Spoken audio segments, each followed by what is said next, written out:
There are moments during a long drive when a single decision seems completely harmless. A brief stop, a quick act of kindness, a stranger asking for help, and sometimes, years later, you still find yourself wondering what would have happened if you had made a different choice.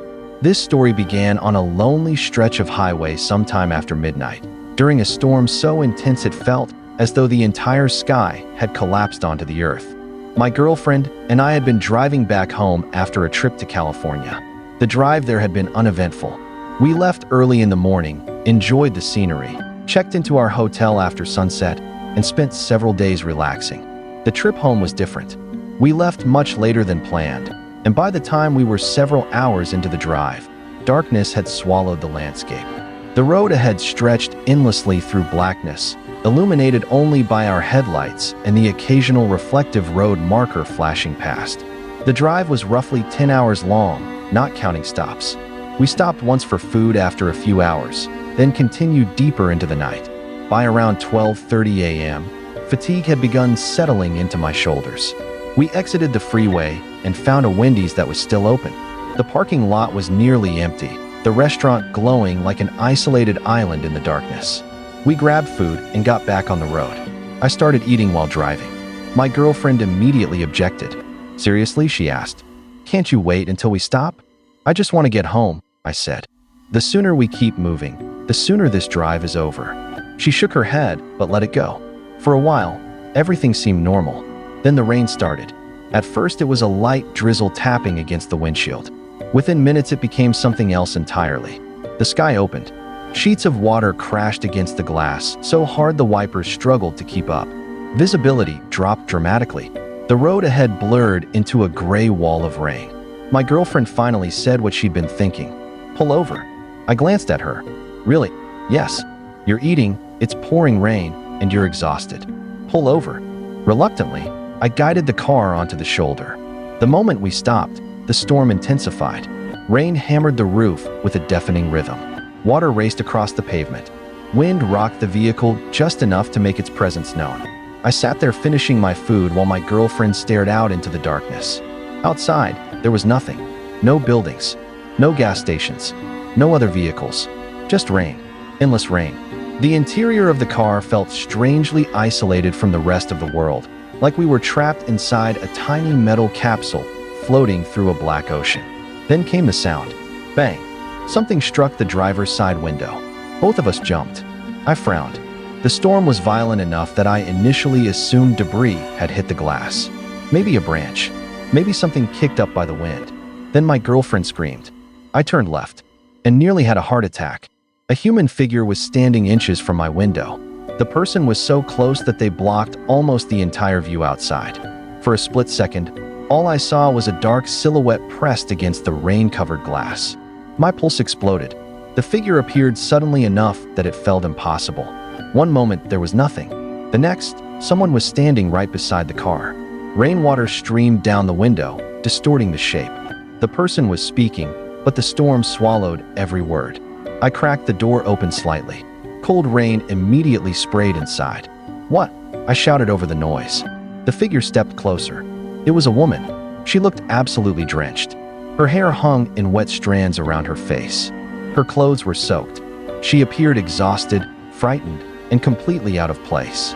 "Please," she said, "can you give me a ride?" I hesitated. Everything about the situation felt wrong. But at the same time, what kind of person leaves someone stranded during a storm like this? I looked at my girlfriend. She already looked uncomfortable. Very uncomfortable. Still, I opened the rear door. "Get in," I said. The woman climbed into the back seat. The door closed, and instantly the atmosphere inside the car changed. The rain continued pounding outside, but now another kind of tension filled the vehicle. The woman sat directly behind me in silence. No thank you. No explanation. Nothing. I pulled back onto the freeway. For several minutes, the only sounds were the windshield wipers and the storm. Something felt off. Not obviously dangerous, just wrong. The kind of feeling you can't explain logically. Eventually, I tried making conversation. "So where are you headed?" No answer.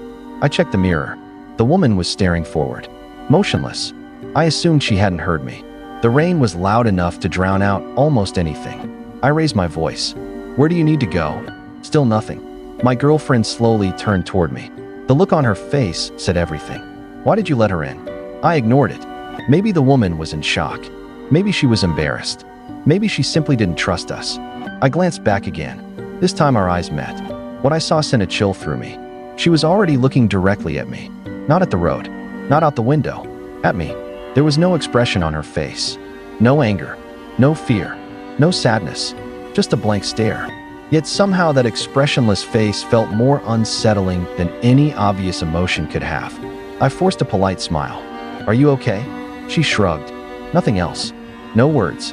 No explanation. Just a shrug. The silence became unbearable.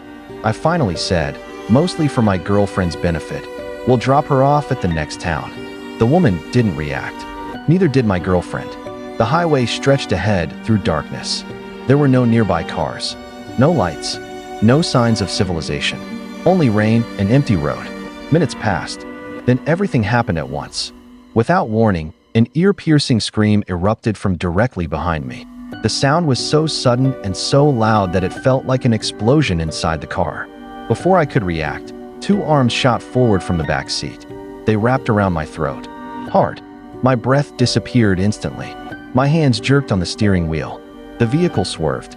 Tires hissed across wet pavement. For one terrifying second, I thought we were going to crash. I clawed at the arms around my neck, struggling to breathe. The scream continued. High-pitched. Animalistic. Completely unhinged. The woman squeezed tighter. Black spots began forming at the edges of my vision. And then my girlfriend fought back. My girlfriend lunged across the center console and reached behind me. I heard the woman shriek. Then another scream. And another. My girlfriend had slashed at her face with her fingernails. The grip around my throat loosened. Air rushed back into my lungs. I slammed on the brakes. The car skidded across the rain-soaked highway and came to a violent stop. For a moment, nobody moved. The storm roared around us. The woman screamed in pain from the back seat. I shoved my door open and stepped into the rain. Cold water immediately drenched me. Adrenaline drowned out everything else. I ran around the vehicle.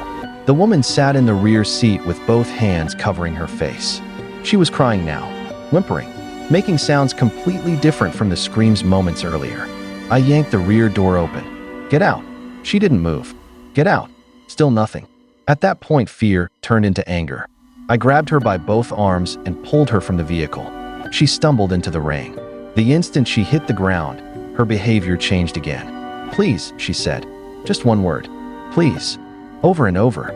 Please, please, please. Rain poured down her face as she cried. But she never explained herself. Never apologized. Never said why she attacked me. Only that single word repeated endlessly. For a brief second, I almost felt guilty.